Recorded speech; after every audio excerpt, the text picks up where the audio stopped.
36 जिल्हे, 36 बातम्या. News G9 Maharashtra. उत्तर तुमच्या प्रश्नांची.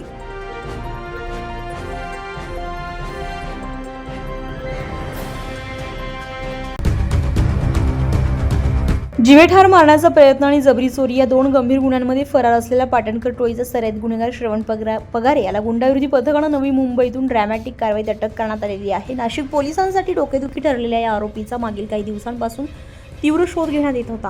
7 डिसेंबर 2025 रोजी आदित्य दीपक कांबळे यांनी सरकारवाडा पोलीस ठाण्यामध्ये तक्रार नोंदवली होती. फिर्यादींच्या सासऱ्यांनी केलेल्या तक्रारी मिटवण्याच्या नावाखाली श्रवण पगारे, हर्षद पाटणकर आणि अजय पाटणकर यांनी फिर्यादीला याहू हॉटेल मागील शिरवाडकर जॉगिंग ट्रॅकवर बोलावून नेलं. तेथे त्याला चापट्या आणि बुक्क्यांनी मारहाण केली. अजय पाटणकर यांनी फायटरने चेहरा, पाठ, बरगड्यांवर प्रहार केलाय. हर्षद पाटणकर यांनी पिस्तूल काढून धमकी दिली आहे. शर्टच्या खिशातील 1200 जबरदस्तीने लंपास असं कृत्य केल्याची तक्रार होती.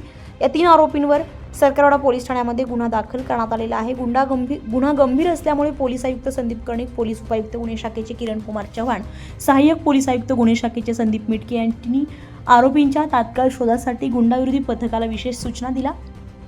दरम्यान पथकातील पोलीस अंमलदार घनश्याम महाले यांना गुप्त माहिती मिळाली की श्रवण पगारे नवी मुंबईच्या कामोठे परिसरामध्ये एका जिममध्ये ट्रेनर म्हणून काम करतो. 10 डिसेंबर रोजी गुंडाविरोधी पथकाचे पथक नवी मुंबईमध्ये पोहोचले. कामोठे परिसरातील विविध जिममध्ये चौकशी करताना आरोपी आयटॉक्स gym, the landmark society, sector 12 येथे असल्याची खात्री झाली. सापळा रचून केलेल्या कारवाईमध्ये श्रवण पगारे वय वर्ष 19 राहणार कॅनडा कॉर्नर शिताफीने ताब्यात घेण्यात आलाय. प्रश्नोत्तरात पगारेने वर उल्लेखित गुन्ह्याची कबुली दिली. तसेच सरकारवाडा पोलीस स्टेशनच्या दुसऱ्या गुन्ह्यामध्ये हत्यार कायद्या अंतर्गत सहभागी असल्याची माहिती समोर आली. त्यानंतर आरोपीला पुढील तपासासाठी सरकारवाडा पोलिसांच्या ताब्यात देण्यात आलाय.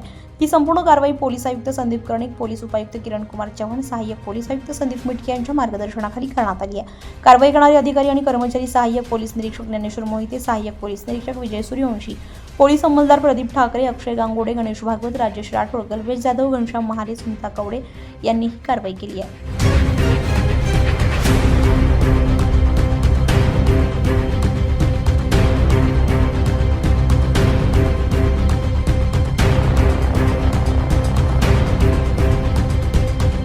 न्यूज G9 महाराष्ट्रासाठी क्राईम रिपोर्टर राशीद मुलतानी, नाशिक.